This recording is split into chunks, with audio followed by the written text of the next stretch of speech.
to where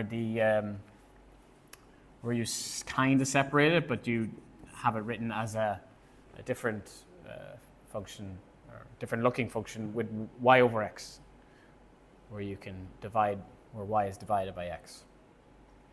In which case, it's impossible to separate y and x because they're like, if you try and bring one to the other side, then that means you have to like. Yeah. So it's hard, but we have one input into this new function, and it's y over x. It might happen more than once, so it might be squared or something, or 2 times it or something like that. But we write it like this. Oh God, Okay, Abby. All right. So what do we do then? We let something else equal y over x. That's what we do. We put in a kind of a stopgap, a substitution. We rearrange this then, so y is equal to vx. So the thing. Oh, that's that thing. Sorry, so is that a v equals y over x? V, yeah. So there's some other letter equal the y over x part. I just thought you wrote q. Sorry. Okay. Right. Now, if I wanted to get it to look like this, so it's something's replaceable here, I can derive this in general. What is this? As in, what? It's a product of two things. It's a product. So we can use the product rule, yeah. Is that what you're doing? So this is a function times a function. So we can derive it just by using the product rule. It's a yeah. The first by the derivative of the second plus the second. First by the derivative of the second will be v, because derivative of x is 1. Plus the second x by the derivative of the first. Now that's not quite as obvious because that's just going to be dv dx, because v is some function of y and x. Okay, so this is something that we can substitute in for dy dx.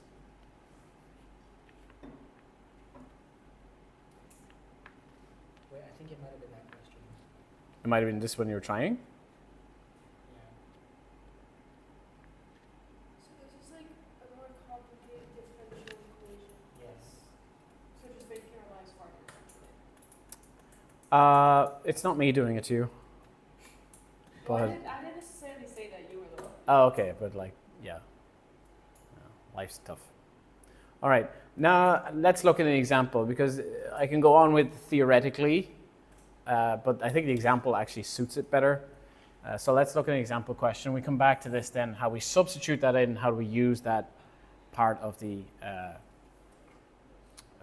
formula, use this product rule to help us integrate then eventually. All right, to get an answer.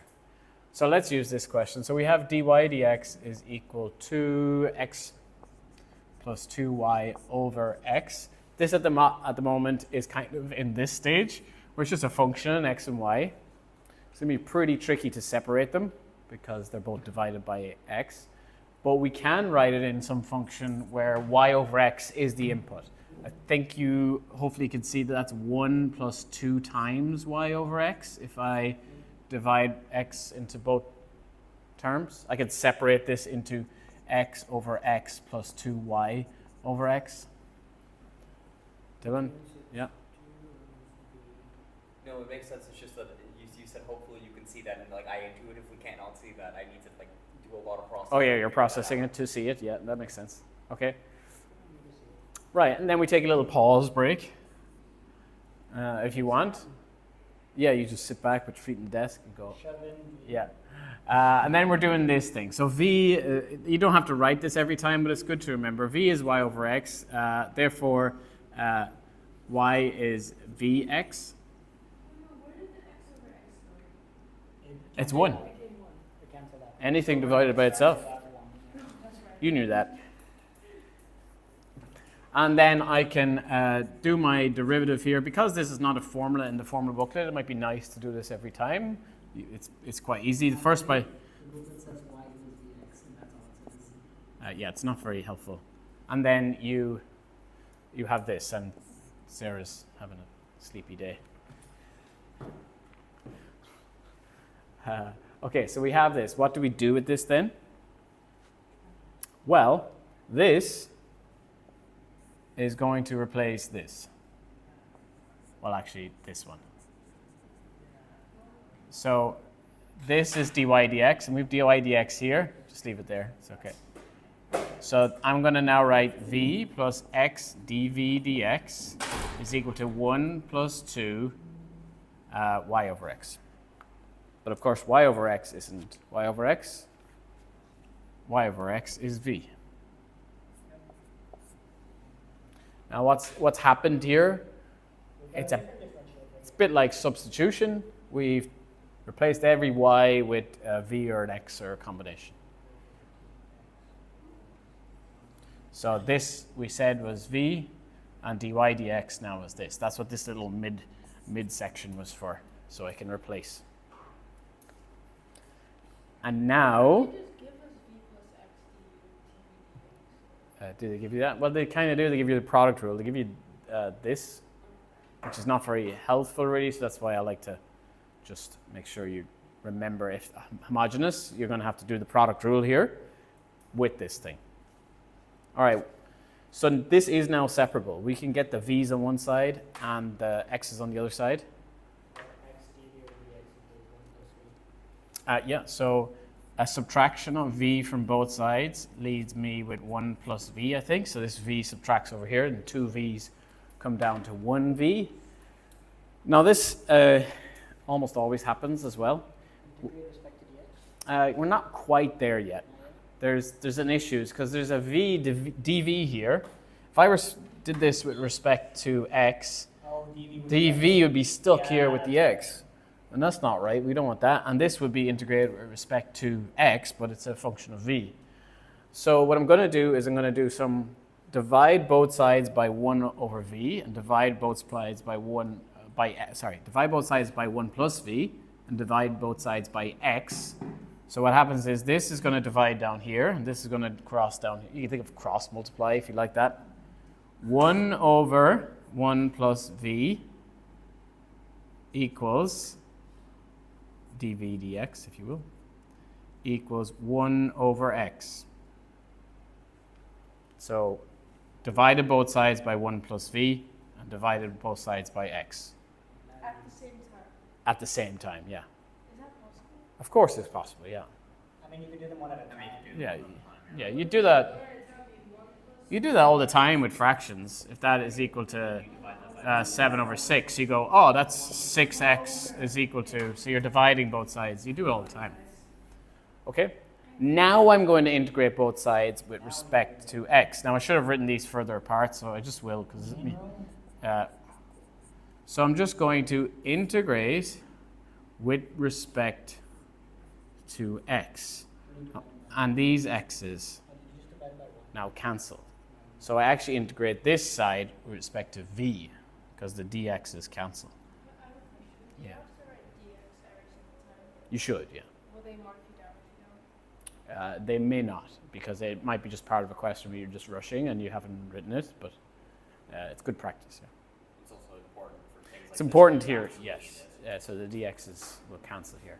So we integrate this with respect to v. And that with respect to x. You all right, Tristan? Yes. You're hanging in there. Okay. What is the integral of 1 over 1 plus v? Is it ln v? It's ln 1 plus v. So that's your that's 1 over ax plus b type, if you remember that integral. If you're not sure. ln x Equals then ln x plus c. And that c can be from both sides, but we just combine them into one coefficient. Yeah. Okay. Now you're going to hate this.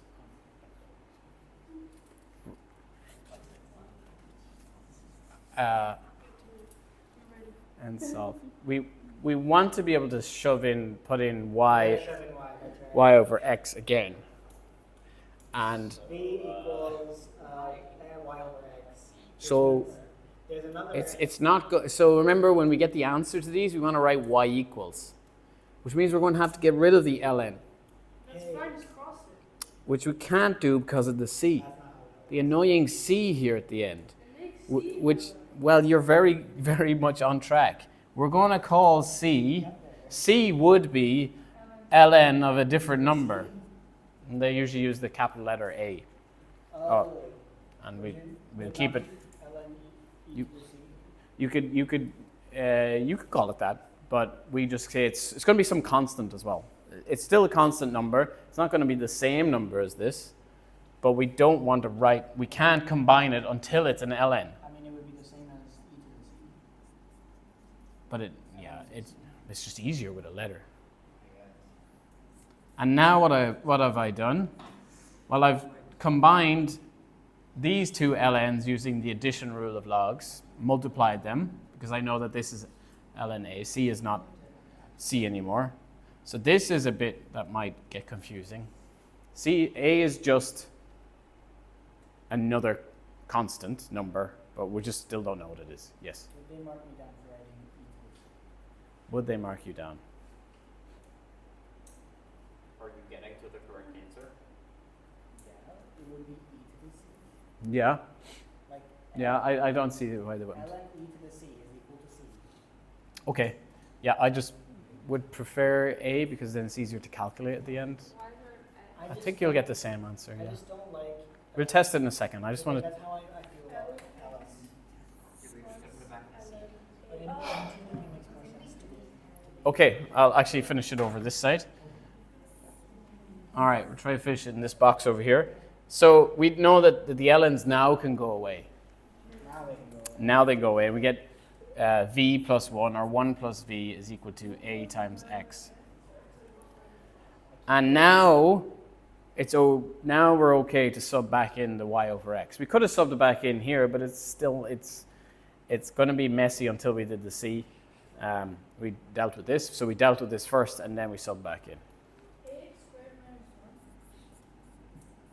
1. All right, and yes, so we now need, the 1 would be multiplied by x as well. I did You're going to multiply both sides. You can't just multiply individual terms. should be minus. So if I multiply everything by x, I get y plus x is equal to ax squared.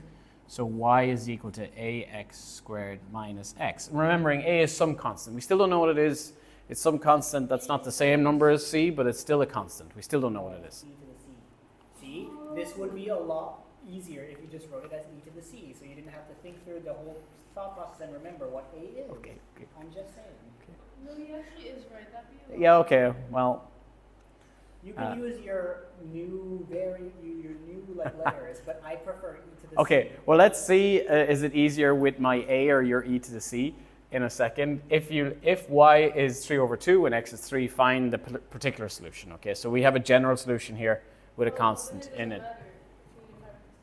So a particular solution, when y is 3 over 2, when x is 3. So when x is 3, y gives this answer. So 3 over 2 subbed in, we have a is times 3 squared. Take away the 3. So add 3 to this side, you get something. 9 over 2, is it? And wait, it is 21 over 2. 9 over 2. What? You shall plus 3. So you just add 3 to a half, to 1.5. I wrote down So that's 4 over 2, or 4.5, or 9 over 2 is equal to 9 a's. So a is going to be a half. And then you can just do